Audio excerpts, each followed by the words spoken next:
Welcome to my channel. আজকে নিয়ে এসেছি 10 মিনিটস ব্রেকফাস্ট, যেটা খুব কম উপকরণে তৈরি করে নেব। হেলদি, সাথে হচ্ছে টেস্টি। একটা ননস্টিক প্যান বসিয়ে তার মধ্যে 1 চামচ তেল দিয়েছি, তার মধ্যে দিলাম সর্ষে, জিরে, কারি পাতা। 10 থেকে 12 সেকেন্ড ভেজে নেব। 10-12 সেকেন্ড পরে একটা পেঁয়াজ কুচিয়ে নিয়ে দিয়ে দেব। সেটাকে গ্যাসের ফ্লেমটাকে লো করে 2 মিনিট ভেজে নেব।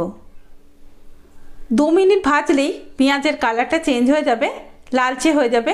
তখন এটাকে নামিয়ে নিয়ে ঠান্ডা করে নিতে হবে। এটা ঠান্ডা হতে হতে এদিকে আমরা অন্য কাজগুলো সেরে নেব। একটা মিক্সার গ্রাইন্ডার নিয়ে 1 কাপ সুজি আমি মিক্সার গ্রাইন্ডারে দিয়ে দিলাম। সাথে দিয়ে দেব 3 চামচ ময়দা। ময়দার পরিবর্তে আপনারা চাল গুঁড়িও ব্যবহার করতে পারেন। 1 কাপ দই দিয়ে এটাকে ভালো করে একটা পেস্ট তৈরি করে নেব। মানে একটুখানি পাতলা টাইপেরই এটা হবে, একটা ব্যাটার টাইপের তৈরি করতে হবে। যদি প্রয়োজন হয় তাহলে জল দিতে হবে। ভালো করে মিশিয়ে নেব।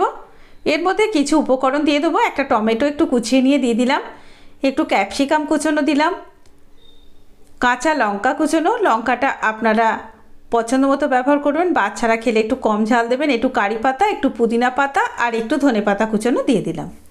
আর কোনো সবজি আমি এর মধ্যে দেব না। আজকের রেসিপিটা সবজি ছাড়াই করে নেব। বাচ্চা বড় সবাই ভীষণই পছন্দ করবে এই রেসিপিটা। এরপর ভেজে রাখা পেঁয়াজগুলোকে এর মধ্যে দিয়ে দেবো। পেঁয়াজগুলো দিয়ে এটাকে আরও খানিকক্ষণ ভালো করে মিশিয়ে নেব। মেশানোটা খুব ভালো করে করতে হবে, কারণ এখানে আমি কোনো রকম বেকিং সোডা, বেকিং পাউডার ব্যবহার করিনি। 10 মিনিট ঢাকা দিয়ে রেখে দেব।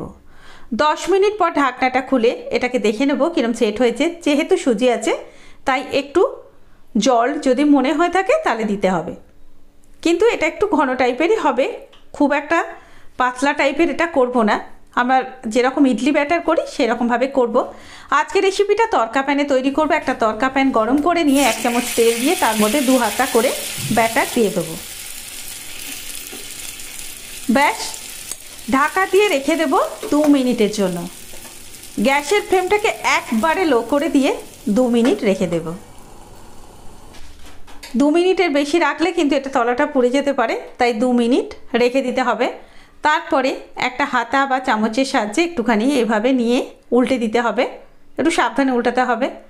দেখুন কতটা সুন্দরভাবে তৈরি হয়ে গেল। খেতে কিন্তু দারুণ মজার। এইভাবে তৈরি করে নেব আরও একটা।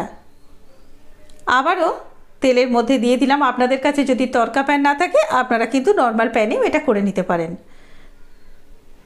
ঢাকা দিয়ে রেখে দেবো আবারও 2 মিনিটের জন্য। 2 মিনিট পরে আবারও এটাকে উল্টে তৈরি করে নেব। কত সহজভাবে রেসিপিটা তৈরি হয়ে গেল। আশা করছি আমার আজকের ভিডিওটা ভালো লেগেছে। যদি ভালো লেগে থাকে লাইক, শেয়ার, কমেন্ট করতে একদম ভুলবেন না। আর যারা নতুন বন্ধু আছে তারা অবশ্যই আমার চ্যানেলটা সাবস্ক্রাইব করে নিয়ে আমার পাশে থাকবে। রায়তা দিয়ে অথবা যে কোনো রকম চাটনি দিয়ে অথবা সস দিয়ে এটা পরিবেশন করতে পারেন। তাহলে চটপট করে বানিয়ে ফেলুন। কমেন্ট করে জানাবেন আপনাদের মূল্যবান মতামত, আমাকে উৎসাহিত করবে আরও ভালো ভিডিও দেওয়ার জন্য। খুব ভালো থাকবেন। খুব তাড়াতাড়ি আবার ফিরবো নতুন কোনো ভিডিও নিয়ে। এতক্ষণ আমার সঙ্গে থাকার জন্য অনেক অনেক ধন্যবাদ।